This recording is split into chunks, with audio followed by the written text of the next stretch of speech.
Selamat pagi dan selamat datang kami ucapkan dalam acara seminar Purwacarita Campuhan, Pelestarian dan Pengembangan Cagar Budaya di Tukat Os yang merupakan rangkaian acara Sastra Saraswati Soane tahun 2022. Acara ini diselenggarakan oleh Yayasan Puri Kauhan Ubud dengan mengusung tema Toye Uriping Buana Usedaning Sangaskara, Air Sumber Kehidupan Penyembuh Peradaban.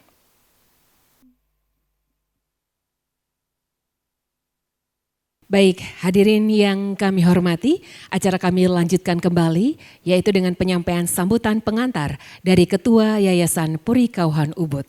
Kepada Bapak Anak Agung Gede Ngurah Ari Dwi Payana, kami silakan.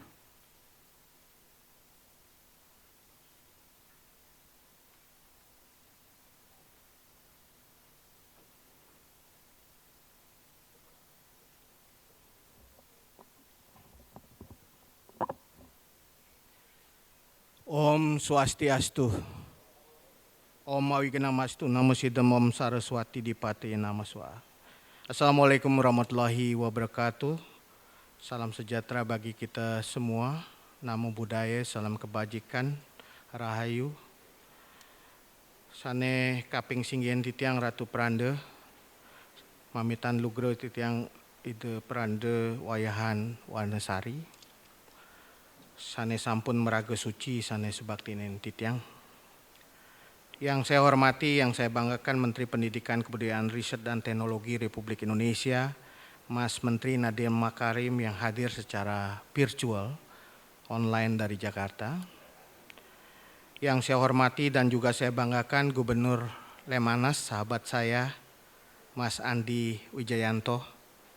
Tadi pagi kami sudah jalan-jalan bersama naik ke Bukit Campuan, 2 km lumayan bagi saya, tapi Mas Andi katanya kurang. Gitu.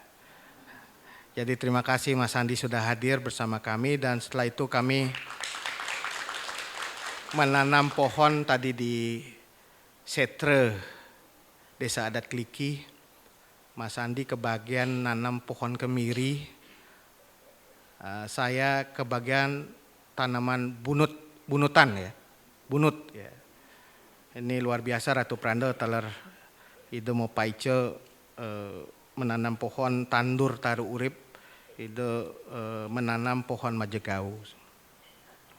Para rektor, ketua sekolah tinggi sebali, di sini saya lihat hadir Pak Rektor Rundiksa, Pak Rektor Isi, dan Bapak Ibu ketua sekolah tinggi, ada Instiki dari Hunhi, wakil dari UAN, dan para ketua sekolah tinggi yang lain yang bisa hadir pada hari ini. Sanewang yang titiang pada penglingsir lanangga puri sareng sami, Cokoda Putra Sukawati, Cokoda Rake Kertiase. Yang titiang hormati para camat puniki, ada Camat Ubud. Camat Ubud ada ya? Oke, berdiri Pak, biar kita semua tahu Camat Ubud. Camat Payangan hadir atau wakilnya, Camat Tegalalang, wakil dari Camat Tegalalang terus semua, dan Camat Sukawati.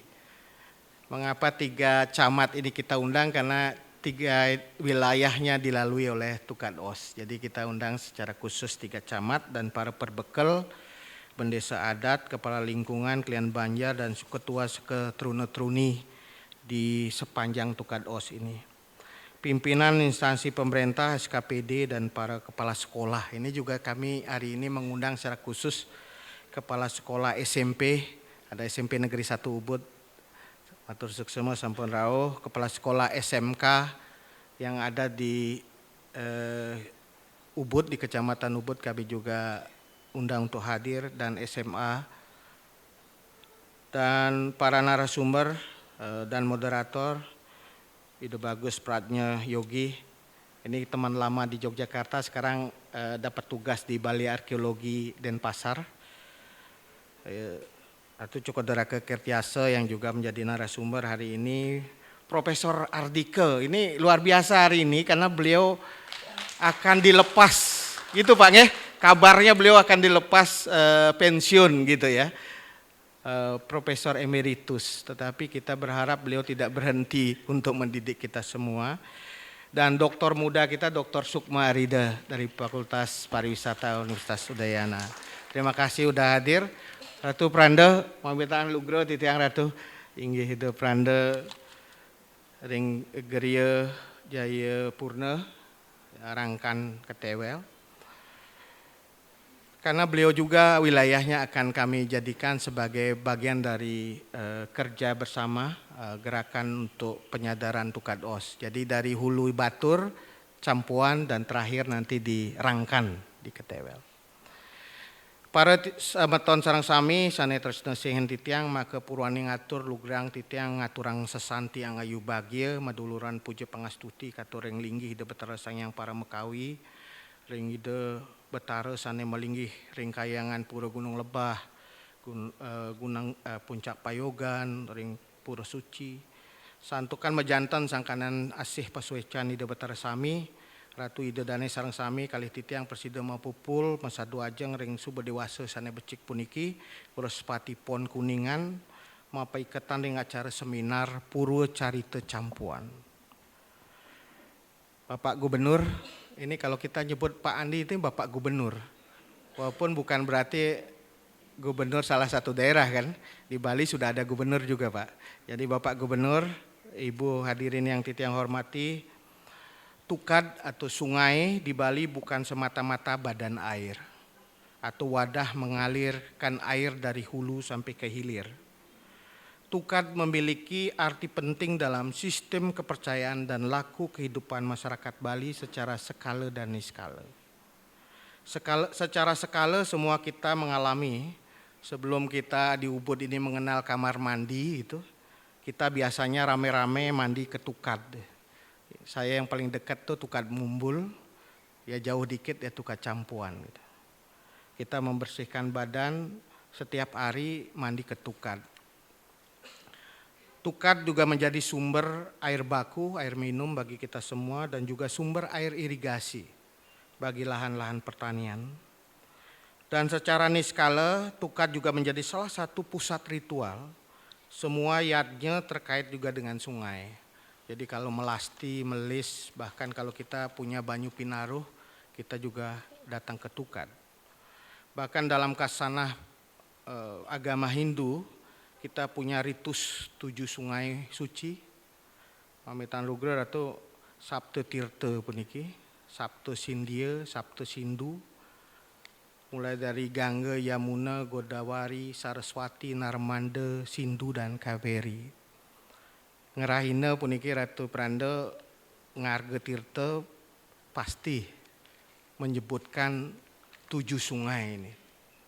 Sabta Angga, Sabta Tirta, Sabta Sindu puniki. Bahkan kalau kita melihat lebih jauh dalam ajaran Hindu di Bali, kita juga mengenal 7 aliran sungai di dalam tubuh. Jadi sungai itu yang ada secara makrokosmos di jagat besar itu juga sama diibaratkan dengan sungai di dalam tubuh kita. Seperti nadi yang membawa sari-sari makanan, nadi-nadi itu kemudian akan mengantarkan ke seluruh tubuh kita. Itu ibaratnya sungai juga mengantarkan amerta, sumber-sumber kehidupan ke kita semua. Bahkan di Jenana Siddhanta ini dari Gunno saya mendapatkan di Jenana Siddhanta disebutkan mengenai berbagai sungai di dalam tubuh. Narmanda, Sindu, Gangga, Saraswati, Airawati, Nadi Sreta, Suapreta, itu adalah semua nama-nama sungai dalam tubuh. Misalnya kalau kita bicara Narmada itu dikaitkan dengan pikiran, ludah pun dikaitkan dengan salah satu sungai di dalam tubuh. Karena itu sungai atau Tukad sangat penting dalam kehidupan manusia Bali dari masa ke masa. Daerah aliran sungai menjadi daerah pusat pemerintahan dan pusat spiritual dan juga pemukiman dari hulu ke hilir. Mengapa memilih pemukiman itu di daerah sekitar sungai, di lembah sungai? Karena sungai itu umumnya subur. Ya. Daerah-daerah sekitar sungai itu subur sehingga orang cenderung bermukim di sepanjang daerah aliran sungai. Misalnya kalau kita bicara soal kebudayaan Hindu, lembah Sungai Sindu juga telah lebih dulu maju dibandingkan kebudayaan sebelum datangnya bangsa Arya, kira-kira 1500 tahun sebelum Masehi. Dan kita di Bali juga kita lihat peradaban Bali itu sesungguhnya dibangun di sepanjang lembah sungai. Salah satu yang penting adalah lembah sungai Petanu dan Pekerisan. Dan kita juga akan melihat lagi bagaimana peradaban itu di Sungai Os. Beberapa prasasti misalnya menyebutkan tentang Singa Mandawa, sebuah nama kerajaan, dan Singa Dawala, ibu kota kerajaan yang diperkirakan di Manukaya, Tampak Siring. Dan saya kira kita tidak sendirian karena pusat-pusat pemerintahan, kerajaan-kerajaan besar itu umumnya berada di sekitar atau di lembah sungai. Misalnya Mohenjo-daro dan Harappa di tepi Sungai Sindu, Delhi di tepi Sungai Yamuna, Allahabad, Prayaga di Gangga, Yamuna dan Saraswati, Varanasi misalnya sekarang Banares itu di Sungai Gangga, Agra itu di Sungai Yamuna. Jadi kalau kita melihat kesusastraan Weda itu lahir dan berkembang dan menyebar itu di lembah-lembah sungai. Dan kalau kita lihat Petanu Pekerisan itu punya peradaban yang sangat panjang, sekitar 400 sampai 500 tahun. Lokasi kerajaan itu berada di sekitar lembah sungai Petanu dan Pekerisan, mulai dari Ugrasena sampai kita bicara soal Sri Astasuratna Bumi Banten. Bedahulu yang ada juga di lembah sungai Petanu Pekerisan. Topografi sungai Bali yang dalam dan juga memunculkan munduk. Nah ini setelah munduk ini mulai kita harus bangkitkan karena kita lihat di sepanjang munduk inilah model penyebaran pemukiman itu terjadi. Dan kita harus mulai mengangkat lagi istilah munduk taro ini. Karena memang kebudayaan di munduk taro ini agak spesifik, agak khas. Kalau Bapak Ibu sekalian nanti bisa melihat Balai Agung di sepanjang munduk taro ini, meulunya bukan meulu ke utara tapi meulu kelot. Ini sama dengan saudara-saudara kita di tempatnya Pak Rektor di Undiksa, meulunya meulu kelot. Sedangkan di sepanjang munduk taro ini kalau kita lihat di Kliki, Sebali dan lain-lain itu semua meulu ke kelot, megunung ke kelot. Gunungnya Gunung Lebah.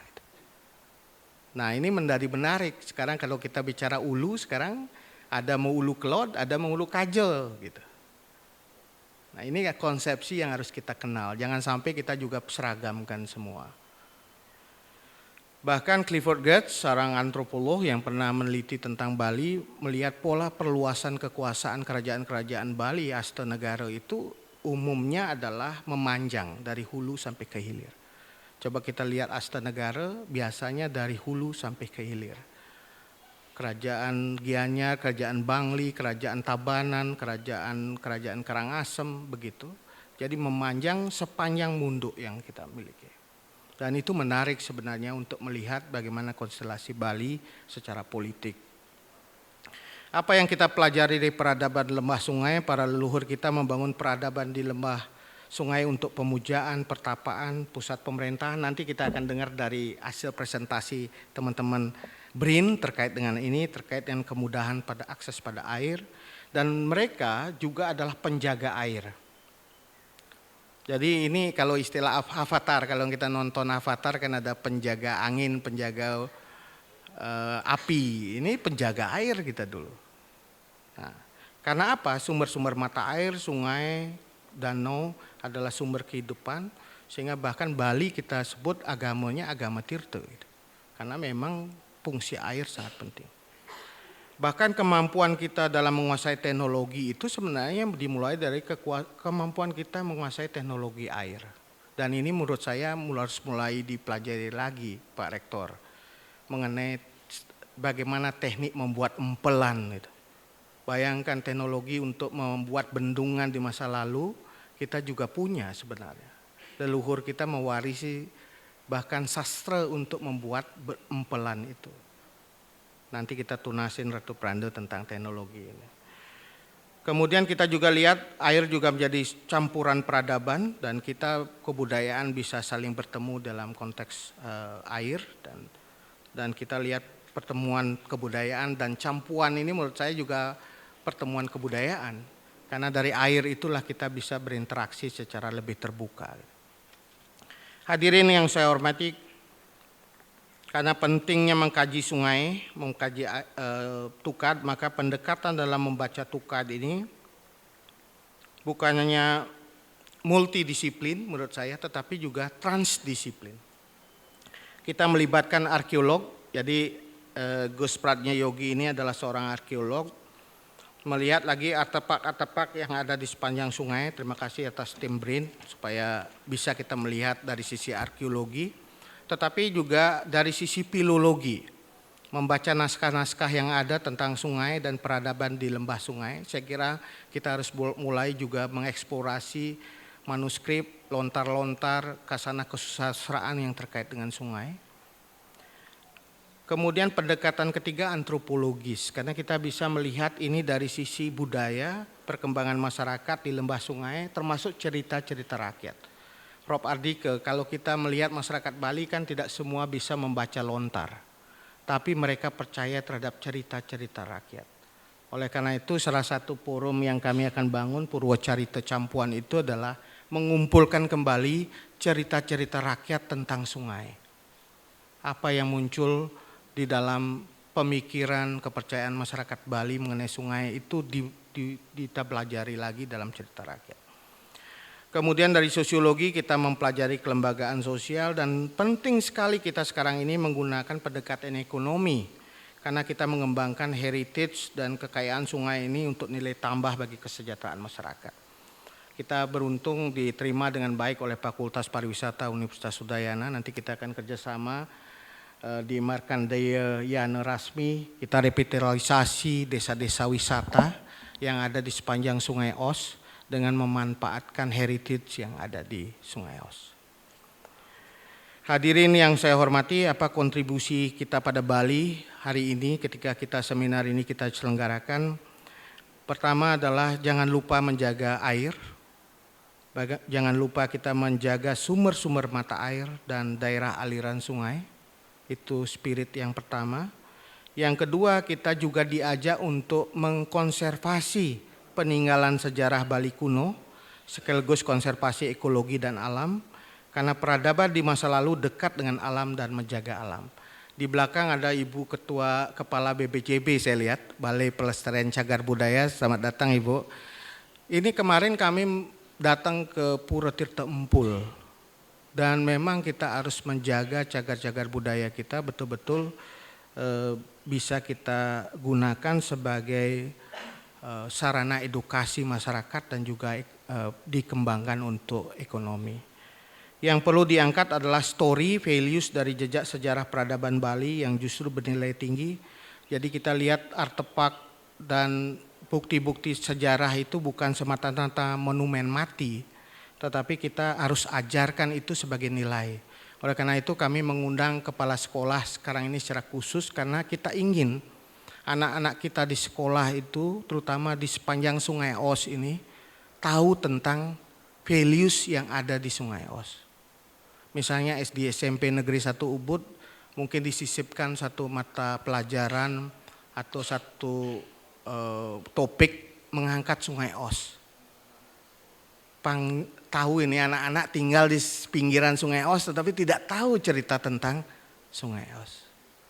Ini penting sekali.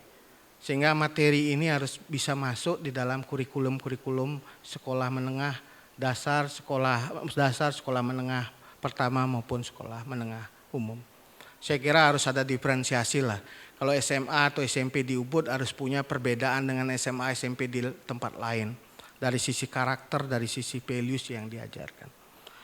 Dan pertanyaan bagaimana kita mengembangkan dan memanfaatkan heritage ini tentu kita harus belajar dari teman-teman yang sudah berbicara soal pengembangan ekonomi, baik itu pengembangan wisata edukasi maupun pengembangan wisata konservasi. Jadi Ubud ini perlu mengembangkan satu destinasi pariwisata yang berbasis lingkungan dan berbasis heritage. Ecotourism, heritage tourism. Cokoda Putra Sukawati pernah menyampaikan Ubud ini harus tetap menjadi penyembuh peradaban. Oleh karena itu wellness tourism itu adalah salah satu pilihan.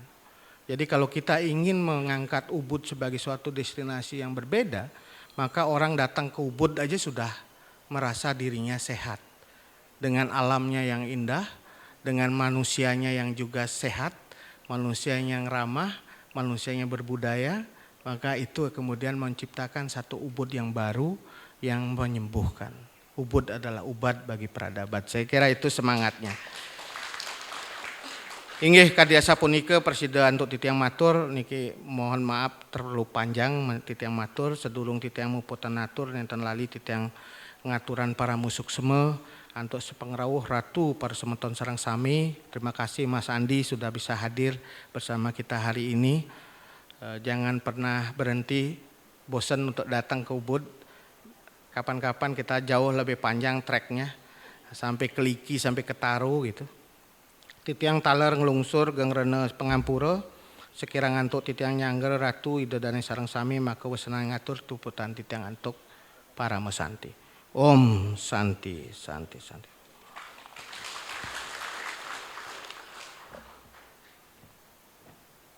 Baik, demikian sambutan pengantar sekali lagi dari Ketua Yayasan Puri Kauhan Ubud. Dan selanjutnya Bapak Ibu sekalian yang kami hormati, kita akan mengikuti bersama sambutan Menteri Pendidikan, Kebudayaan, Riset dan Teknologi Republik Indonesia, Bapak Nadiem Anwar Makarim, yang akan disampaikan secara online. Kita saksikan bersama. Om Swastiastu, salam sejahtera bagi kita semua. Namo Buddhaya, salam kebajikan, Rahayu. Saya senang sekali mendengar bahwa tahun ini Yayasan Puri Kauhan Ubud kembali menyelenggarakan Sastra Saraswati Sedana dengan mengusung tema yang berkaitan dengan air. Sebagai salah satu elemen alam yang tidak terpisahkan dari kehidupan kita, air telah menjadi bagian yang tidak terpisahkan dalam kehidupan masyarakat Nusantara.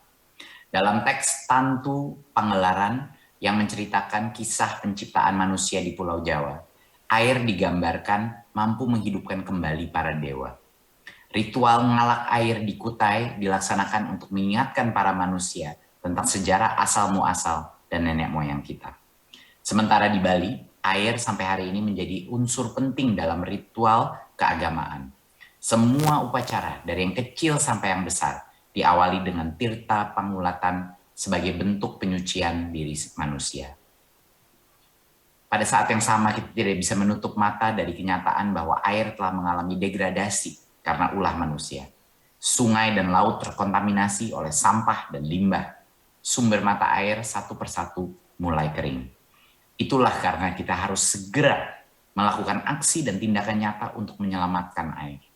Jika selama ini air telah menjadi sumber kehidupan bagi manusia, sekarang kita harus bertanggung jawab untuk menyembuhkan air dan menyembuhkan bumi. Semangat yang diusung Sastra Saraswati Sedana untuk melestarikan dan memajukan peradaban air melalui pendekatan budaya, menurut saya adalah sebuah langkah penting yang harus terus diperkuat dan disebarluaskan. Hal ini sejalan dengan upaya kami di Kemendikbudristek untuk mengedepankan budaya sebagai jalan menuju masa depan berkelanjutan dalam presidensi G20 Indonesia tahun ini. Harapannya adalah agar kita semua bisa kembali ke akar budaya dan menjadikan nilai-nilai kearifannya sebagai bekal untuk menyembuhkan peradaban manusia. Untuk itu saya berharap semua rangkaian kegiatan Sastra Saraswati Sedana akan terus berlanjut dan berkembang menjadi suatu gerakan yang kita lakukan bersama-sama dalam semangat gotong royong. Saya ucapkan selamat dan sukses pada penyelenggaraan acara ini. Mari kita bergerak serentak menuju masa depan berkelanjutan dengan mewujudkan merdeka berbudaya. Terima kasih. Om Shanti Shanti Shanti Om Namo Buddhaya. Baik, demikian sambutan dari Menteri Pendidikan, Kebudayaan, Riset dan Teknologi Republik Indonesia. Bapak Ibu sekalian, selanjutnya mari kita ikuti bersama penyampaian keynote speech yang akan disampaikan oleh Gubernur Lemhanas Republik Indonesia. Yang terhormat Bapak Andi Wijayanto, kami persilakan.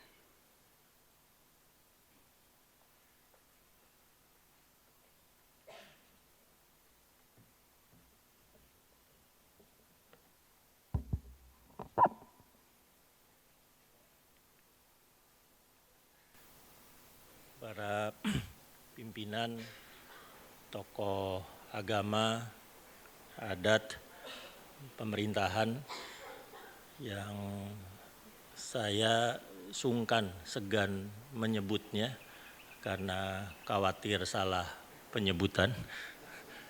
Ya, Bapak Ari Dwipayana, ya, sahabat saya, Pak Suteja Neka, ya, terima kasih atas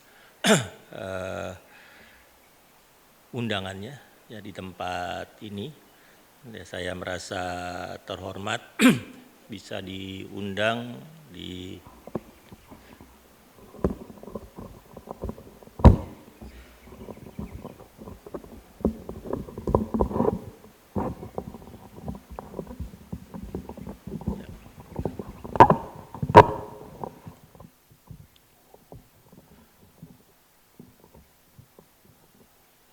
Saya merasa terhormat bisa diundang di tempat yang khusus ini dengan satu acara yang betul-betul menunjukkan bagaimana Bali berhasil menjaga nilai leluhur, menjaga adat, bagaimana Bali tetap berusaha mencari harmoni dengan alam.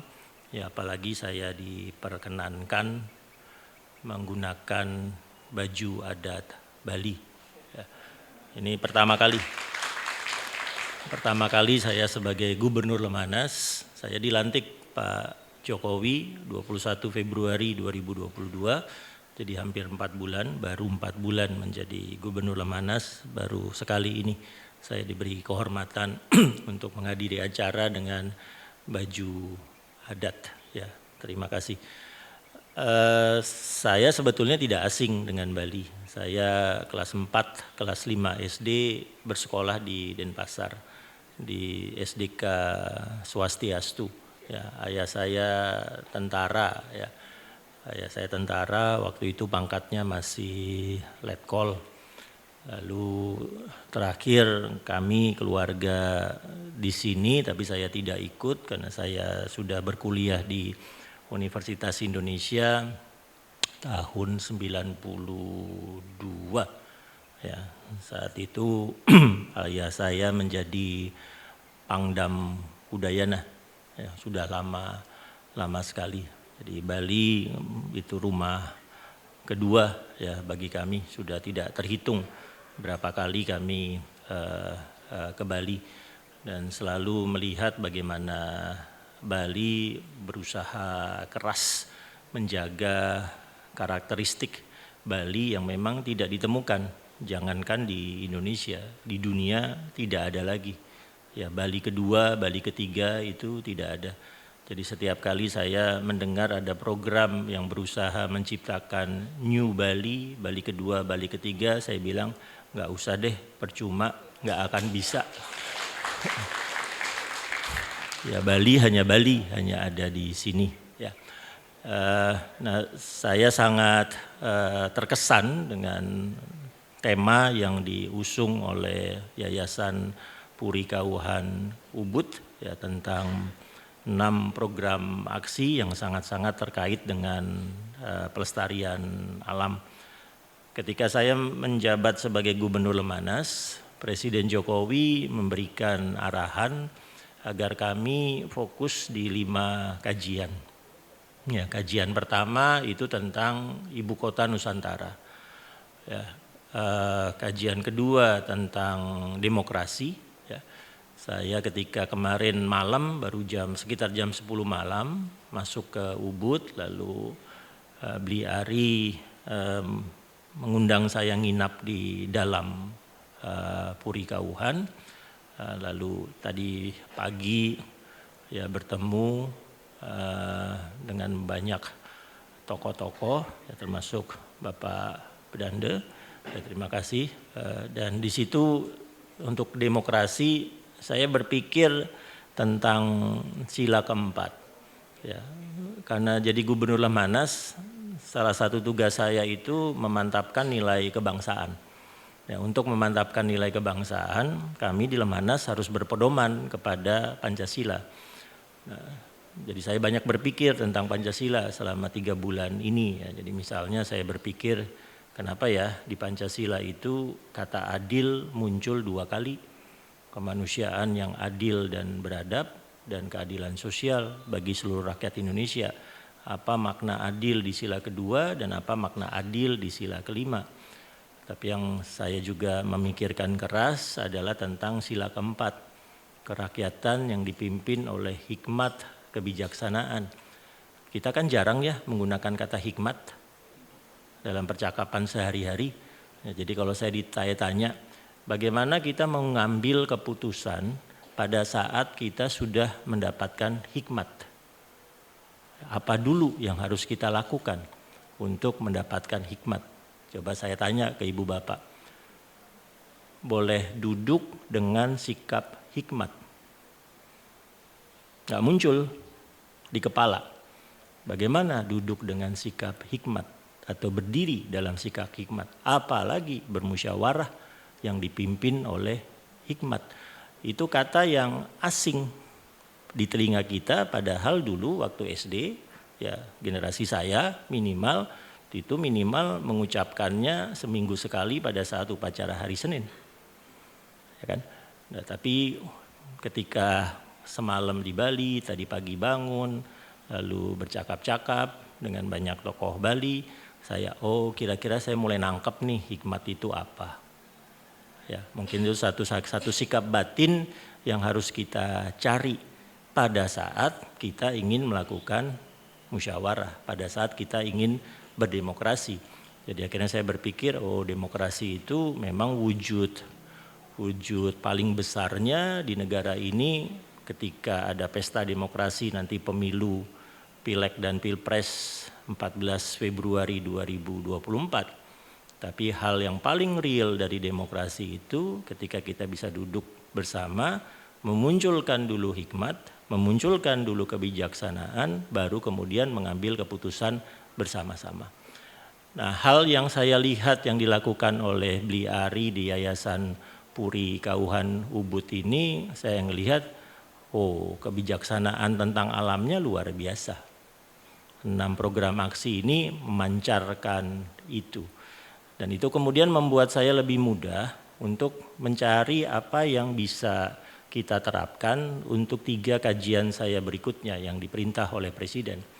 Ya, kajian ketiga adalah tentang transformasi digital. Kita tidak bisa mengelak bahwa kita sekarang sudah masuk ke era digital. Ya, mungkin untuk anak-anak SD, SMP, dan SMA, mereka tidak terbayang bagaimana hidup tanpa WA Group. Ya, nggak terbayang. Saya punya anak satu-satunya, usia 12 tahun. Mau masuk SMP. Pengalaman pertama saya ngajak anak saya itu nonton bioskop ya di Jakarta. Nonton bioskop di Jakarta, di tengah-tengah nonton bioskop, anak saya ingin ke belakang, ya, ingin buang air kecil. Lalu bilang ke saya, bisa nggak filmnya di pause dulu? Karena pengalaman nonton YouTube di rumah, nonton Netflix di rumah, dia bisa sesukanya pause film, melakukan apa saja, balik lagi, balik nonton. Jadi ketika di bioskop dia bertanya itu, bisa nggak filmnya di pause dulu supaya kita tidak ketinggalan. Ketika saya bilang tidak bisa, heran dia.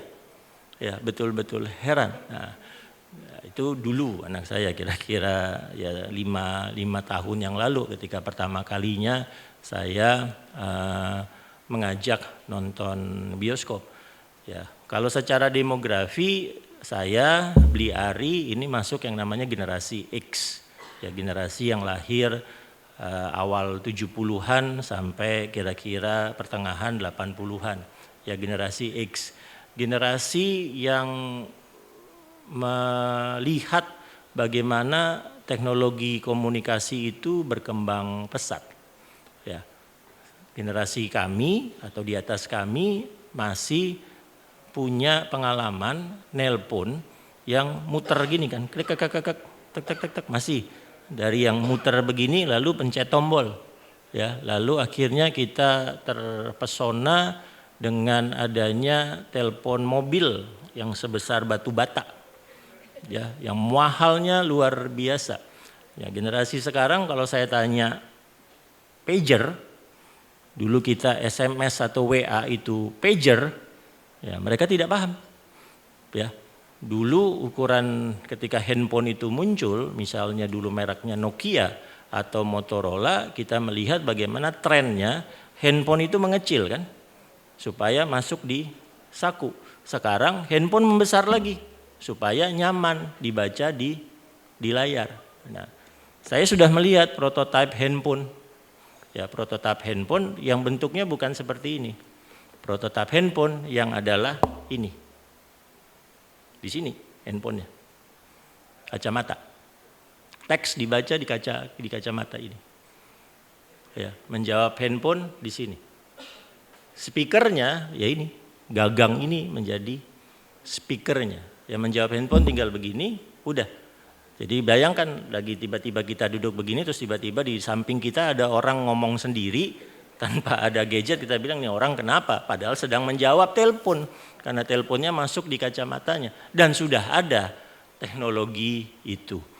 Nah pertanyaannya, pertanyaan provokatif saya ya, Bapak-bapak, Ibu, apakah teknologi akan membunuh adat? Apakah teknologi akan membunuh nilai-nilai kita? Itu pertanyaannya. Ya, apakah teknologi 10 tahun lagi akan membuat baju yang kita pakai hari ini, yang kita bangga pakai hari ini karena tahu pemahaman dalamnya, itu hanya akan dipajang di Museum Neka. Tidak lagi dipergunakan ya sehari-hari. Ya, apakah teknologi akan membunuh komunitas kita? Ya, perkembangannya luar biasa ke depan dan itu tidak bisa kita elakkan. Bagaimana mencari perpaduannya itu yang harus kita lakukan. Anak saya nanti SMP tidak bersekolah di Jakarta, tidak bersekolah di Indonesia, akan bersekolah di Belanda. Ya, bukan saya mau mengirim anak saya Belanda sosokan barat, tapi karena istri saya yang dosen Universitas Indonesia dapat pendidikan S3 di Amsterdam. Baru berangkat kira-kira 3 minggu yang lalu. Jadi saya bujangan ini. Saya bujangan dan gak tanggung-tanggung. Bujangannya akan 4 tahun minimal. Bujangannya akan 4 tahun minimal itu. Karena biasanya S3 bisa 4 tahun, bisa 5 tahun, bahkan bisa sampai 7 tahun. Jadi anak saya bisa SMP, bisa SMA di sana. Nah saya sebagai ayah itu menduga-duga. Nanti anak saya pulang nilainya apa ya? Ya, nilai yang akan dia miliki apa?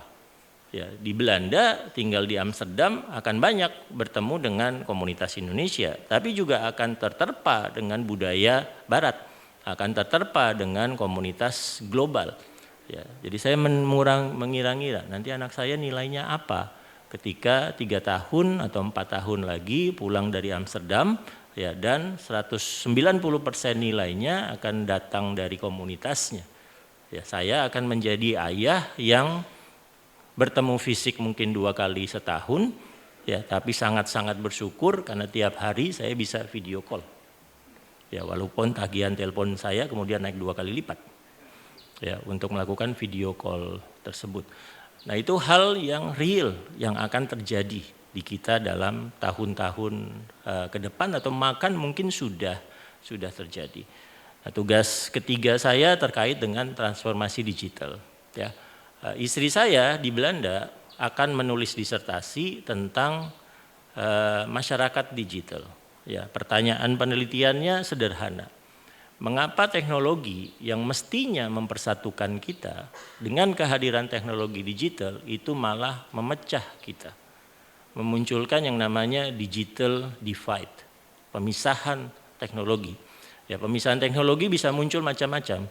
Bisa muncul karena di satu wilayah mendapatkan signal dengan baik, di wilayah yang lain tidak mendapatkan sinyal yang baik, sehingga komunitas di wilayah yang mendapatkan sinyal yang baik mendapat terpaan informasi jauh lebih banyak.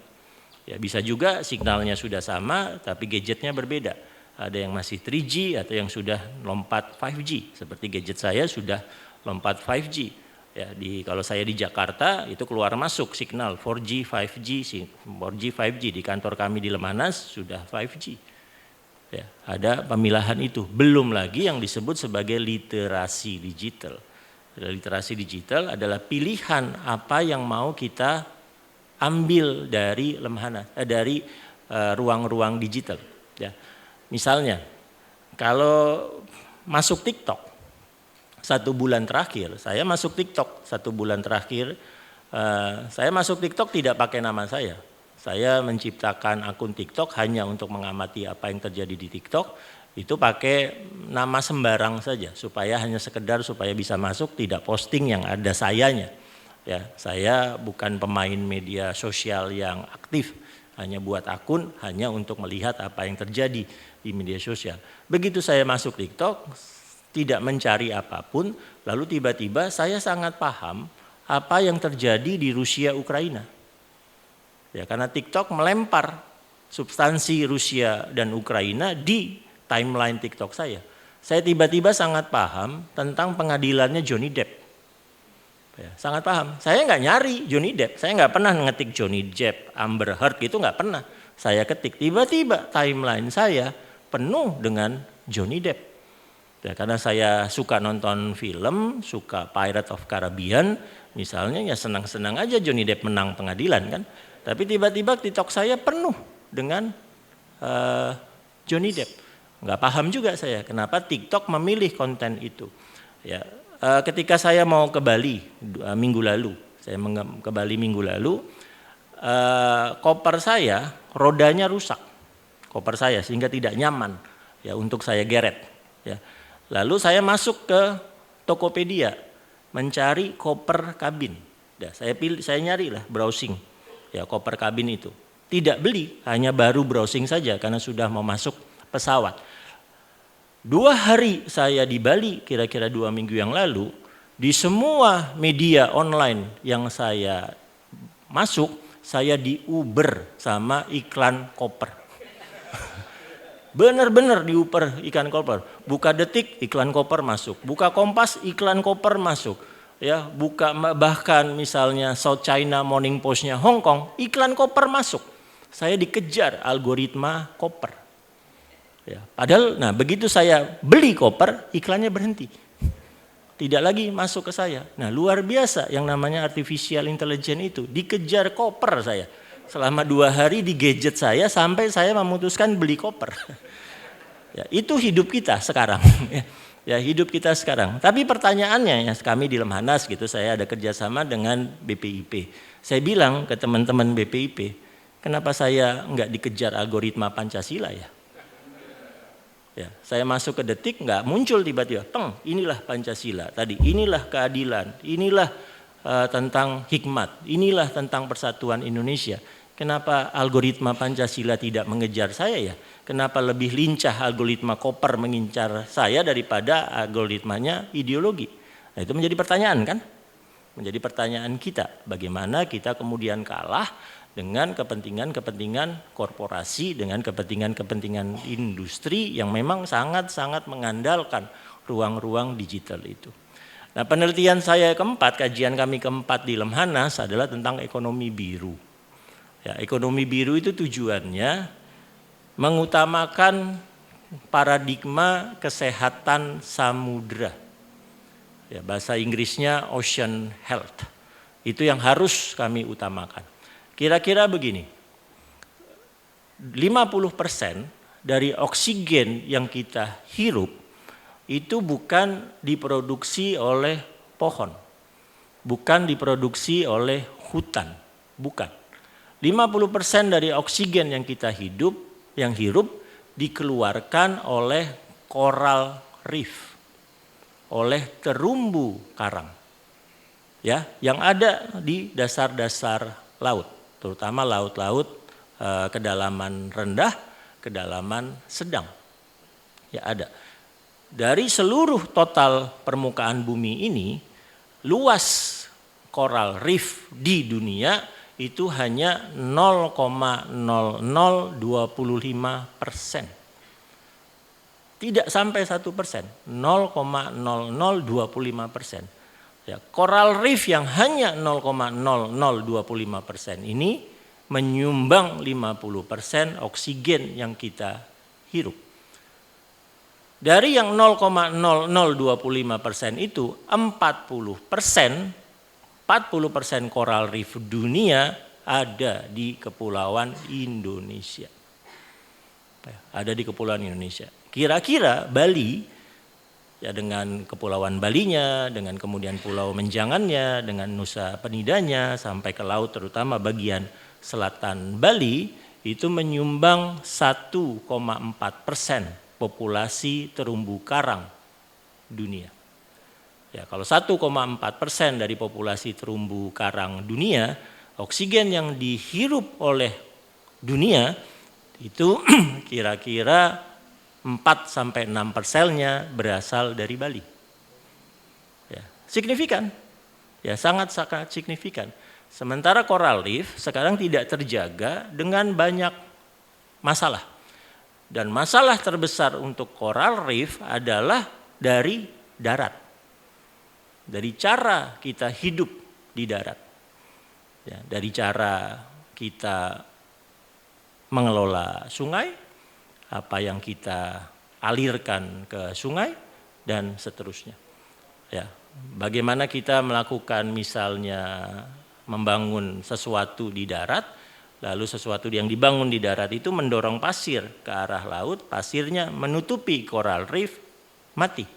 Atau apalagi kalau polutan yang memang dimunculkan dari aliran-aliran sungai menuju muara ke laut. Ya, coral reefnya nggak akan tumbuh. Ya biasanya sederhana saja indikatornya. Kalau di daerah-daerah yang dulunya di pesisirnya banyak pohon bakau, mangrove, ya kita nyelam sekitar 10-20 meter dari pohon mangrove itu, pohon bakau itu, kita ketemu coral reef. Ya, pohon bakaunya yang mengawal coral reef itu dari polutan-polutan, dari ancaman-ancaman dari darat. Pohon bakaunya juga yang menangkap ketika ombak membawa pasir ke daratan. Kalau tidak ada pohon bakau, balik langsung pasirnya ke dasar, tidak ditangkap oleh akar pohon bakaunya. Nah, begitu dulu pesisir itu dipenuhi pohon bakau, lalu sekarang pohon bakaunya hilang, kemungkinan besar coral reefnya juga hilang. Ya, itu berkait. Nah, sekarang pemerintah mengedepankan paradigma ekonomi biru, tapi paradigmanya adalah ocean health, kesehatan samudra. Sangat-sangat terkait dengan program pemuliaan air. Ya, baik di darat maupun yang nanti mengalir ke laut. Ya. Dan ini nanti juga terkait dengan keinginan pemerintah untuk mewujudkan ketahanan pangan dengan mengedepankan protein biru. Protein yang bukan berasal dari ayam, bukan berasal dari sapi, kambing, babi, atau bukan berasal dari tahu dan tempe. Tapi protein yang berasal dari ikan terutama dan dari seafood lainnya. Itu protein biru. Ya. Skor indeks global untuk protein biru di Indonesia itu 24 dari 100. Sangat-sangat rendah. Ya, padahal Indonesia itu bisa menjadi negara nomor 4 dunia untuk suplai pasokan protein biru global. Nomor satunya itu Norwegia dengan industri salmonnya. Nomor 2 Alaska dengan industri tunanya. Nomor 3 itu gabungan antara Cina, Taiwan, Jepang dengan tunanya. Nomor 4 itu bisa Indonesia. Nah, Indonesia punya 3 potensi besar. Potensi pertama adalah antara Nias sampai Mentawai di selatannya Sumatera. Potensi kedua di Kepulauan Riau. Potensi ketiga itu dari Biak, Maluku Utara, Maluku Selatan, Laut Arafuru sampai ke arah Papua Selatan. Ya, yang terbesar yang nomor 3 dari Biak sampai Papua Selatan. Kalau kita mengembangkan itu saja, maka Indonesia akan menjadi negara penyumbang protein biru nomor 3 di dunia. Ya, hanya saja saya nih berkaca ke rumah tangga saya ya, Saya berkaca ke rumah tangga saya. Ya makanan saya di rumah, di meja makan, ya sapi, ayam, ya babi, tahu tempe, sayur. Ya. Kalau saya misalnya, ya kalau saya orang Jakarta ya, tiba-tiba ingin yuk makan seafood. Pikirannya pasti ke restoran. Yuk makan lele, pikirannya pasti beli nasi uduk lele. Ya. Di rumah tidak terbiasa ya makan seafood. Ayah saya Bugis, ibu saya Ponorogo. Ya sebagai orang Bugis yang nelayan mestinya ikan bakar kan? Ikan bandeng, ya terutama ikan bandeng bakar, palu mara. Ya tapi lebih dominan ibu saya yang tentunya akhirnya domestiknya diurus ibu yang Ponorogo, ya yang kemudian makanannya protein darat. Ya bukan protein laut. Ya, apalagi kan dulu orang-orang tua kita selalu punya mitos kalau makan ikan nanti bayinya tidak cerdas. Dulu kan, sekarang mitosnya kan dibalik. Harus makan ikan supaya dapat omega 3 supaya otak bayi bertumbuh bagus. Sekarang terbalik ya nilainya. Nah, tapi protein birunya ada ya termasuk di Bali. Ya, termasuk di Bali. Saya beberapa bulan yang lalu menemani Menteri KKP Pak Trenggono untuk lihat bagaimana tuna mendarat di Bali, tunanya sebesar saya, ya, sebesar badan saya, ikan tunanya, lalu kemudian diseleksi untuk langsung diekspor ke Jepang. Ya, dari mungkin ada 200 tuna yang masuk untuk diseleksi, itu cuma 7%, cuma 14 ekor yang layak untuk diekspor ke Jepang dengan kualitas grade 1. Lainnya tidak layak. Ya, tidak layak bukan karena tuna di Bali rendah, bukan karena maunya orang Jepang setinggi itu untuk makan tuna. Ya tunanya sebesar badan saya, yang saya lihat gitu. Ya masuk, dipotong ekornya, dipotong kepalanya, dimasukin besi, ngelihat kualitas dagingnya, diukur kadar lemaknya, langsung dipisah. Ini bisa ke Jepang, ini tidak bisa. Ini bisa ke Jepang, ini tidak bisa. Jadi satu bisa ke Jepang, belasan tidak bisa. Satu bisa ke Jepang, puluhan tidak bisa. Dari 200 cuma 7 yang layak diekspor ke Jepang sebagai grade 1. Yang tidak grade 1 layak makan, layak banget. Ya, tapi tidak akan masuk ke restoran-restoran kualitas atasnya Jepang. Ya, yang diinginkan seperti itu sekarang tentang pengelolaan tunanya. Nah, yang terakhir, kajian kami terakhir yang diminta oleh Pak Jokowi terkait dengan green economy, ya ekonomi hijau. Kata kuncinya sustainability, kata kuncinya keberlanjutan, ya kata kuncinya bagaimana sekarang kita membangun yang namanya green growth, ya pertumbuhan hijau. Ya misalnya saya tinggal semalaman di Ubud ini, ya di satu sisi senang sekali karena melihat masih hijau. Tapi di sisi lain tahu persis bagaimana daerah hijaunya semakin lama semakin berkurang. Ya, saya sejak Senin itu ada di Bali bersama peserta pendidikan reguler Lemhanas angkatan ke-63, ada 25 orang. Ya, mereka sekarang hari ini sedang berkunjung ke beberapa desa adat di Bali, ketiga desa adat di Bali, yang akan kami tawarkan sebagai model pembangunan hijau di Indonesia. Mereka juga berkunjung ke beberapa desa adat yang berhasil mengembangkan pertanian organik ya di Bali. Ya, kami kemudian berbicara kemarin dengan gubernur, lalu berbicara dengan beberapa asisten di pemerintahan, kepala-kepala dinas dan seterusnya. Kami ini ingin mencari best practice, ya. Praktek terbaik, best model terbaik dari Bali untuk kemudian ditawarkan menjadi model di Indonesia, bahkan ditawarkan ke dunia nanti G20. Ya, kami ingin mencari best practice tentang desa adat, kami ingin mencari best practice tentang pertanian organik, kami ingin mencari best practice tentang pemulihan air dari Bali. Ya, kami ingin mencari best modelnya, model terbaiknya apa. Dan lalu melihat ya Bali luar biasa, hampir semua program pembangunan yang ada di Bali, hampir semua perda yang dirumuskan oleh pemerintah Bali itu kelihatan nilai leluhurnya. Kelihatan bahasa lokalnya yang ditanamkan di masing-masing kebijakan tersebut. Di satu sisi seperti itu. Tapi di sisi lain terkaget-kaget ya ketika kami pergi ke satu desa di Tabanan lalu mengatakan, ini Pak petani termuda di desa ini. Ya, petani termuda di desa ini. Terus, ini yang termuda. Usianya berapa? 52 tahun. Loh, yang termuda 52 tahun. Yang garap sawahnya siapa? Buruh. Buruh tani, orang Bali, bukan. Kami menemukannya di Tabanan. Petani termudanya seusia saya 50 tahun. Petani termudanya 52 tahun. Loh, anaknya tidak ada yang jadi petani, enggak ada. Tanahnya nanti dimiliki siapa? Anaknya. Dan anaknya sama sekali tidak nyawa, enggak. Jadi mereka yang semula petani menjadi manajer sawah. Manajer sawah mengerjakan buruh. Ya, buruh tani. Tadi saya diceritakan bagaimana apa yang oleh leluhur Bali disebut pekerjaan yang paling mulia.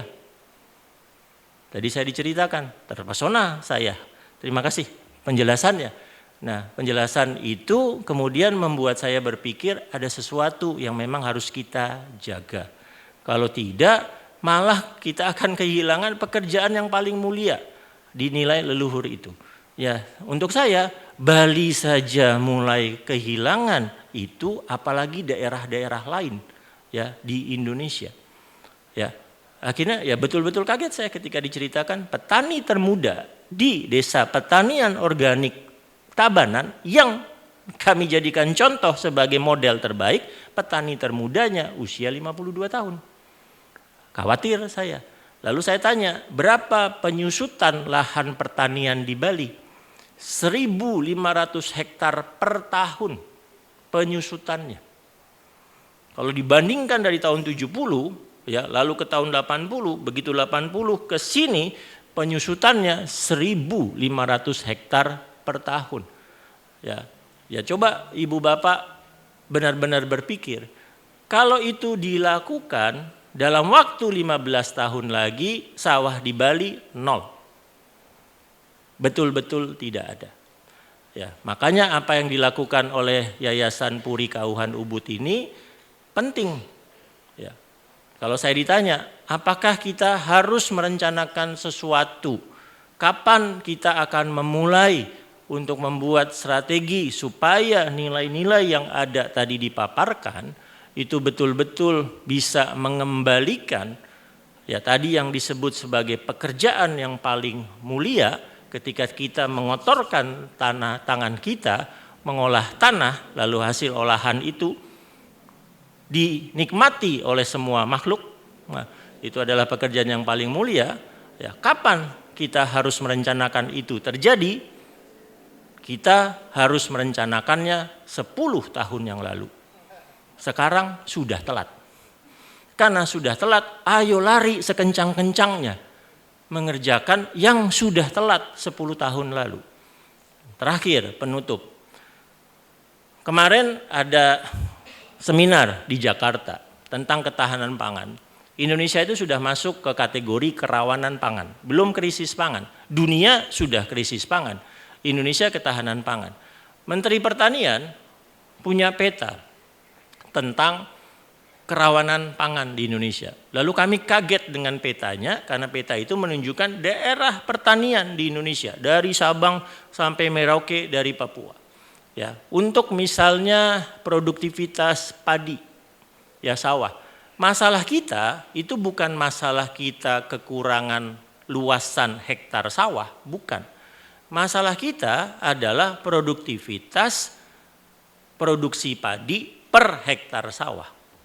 Itu masalah kita. Dicontohkan begini, ada proyek percontohan 5.000 hektar dibuka di Papua Selatan, ditanami padi. Ya, didatangkan profesor-profesor, doktor-doktor terbaik pertanian, bahkan dari Jepang, dari Vietnam untuk nanam padi di Papua Selatan. Tahun pertama bangga mereka, produksi padinya 14 ton per hektar. Tinggi ya? 14 ton per hektar. Tahun kedua turun drastis menjadi 8 ton per hektar. Tahun ketiga tinggal 1,4 ton per hektar. Ya. Begitu diteliti, nggak ada masalah dengan bibitnya, nggak ada masalah dengan pupuknya, nggak ada masalah dengan teknologi pertaniannya. Masalah utamanya siapa? Abrasi air laut ke persawahan yang tidak diperkirakan. Abrasi air lautnya. Abrasi air lautnya terjadi kenapa? Karena ketika buka sawah menghancurkan ekosistemnya. Pada saat kita buka sawah berhektar-hektar di Papua Selatan, tidak memikirkan secara komprehensif bagaimana ekosistem itu dijaga, bagaimana dulu yang ada pohon-pohon di sana itu menjaga supaya laut tidak masuk ke daratan, habis karena dibangun pelabuhan supaya memudahkan pengiriman padinya ke pulau-pulau lain di Indonesia, masuklah air laut ke daratan. Turun drastis produksinya 14, 8 lalu menjadi 1, sekian ton. Ditinggal proyeknya. Kesalahan untuk menilai alam. Begitu kita salah menilai alam, alam menghukum balik kita. Ya, jangan sampai yang kita lakukan sekarang ini dalam kerangka modernisasi, dalam rangka kemajuan, lalu kita salah menilai alam, lalu alamnya akan berbalik untuk menilai kita. Ya, begitu alam berbalik menilai kita, tampaknya kekuatan yang kita miliki tidak akan cukup untuk mengatasinya. Nah, moga-moga itu tidak terjadi. Moga-moga apa yang menjadi misi kami di Lemhanas minggu ini, kami akan balik lagi nanti tanggal 28. Ya, kalau minggu ini yang datang adalah peserta, siswanya, tanggal 28 yang akan datang pengkajinya, dosen-dosennya yang akan datang. Jadi kami 2 kali akan datang ke Bali. Nah, moga-moga pembelajaran yang kami temukan di Bali di satu sisi sangat mengagumi, sangat berterima kasih bahwa kami bisa mendapatkan best practice, best model untuk pembangunan, terutama pembangunan hijau di Bali, tapi juga kami segera melihat bahwa banyak lubang-lubang yang harus kita tutup. Yang tadi saya katakan, menutup lubang-lubang itu bukan dimulai 3-4 tahun lagi, tapi mestinya sudah kita mulai 10 tahun yang lalu.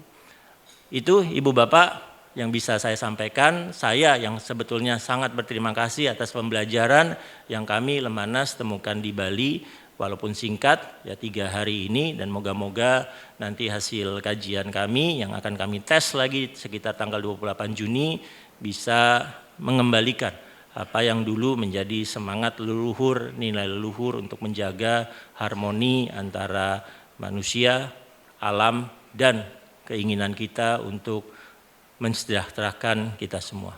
Terima kasih, selamat pagi.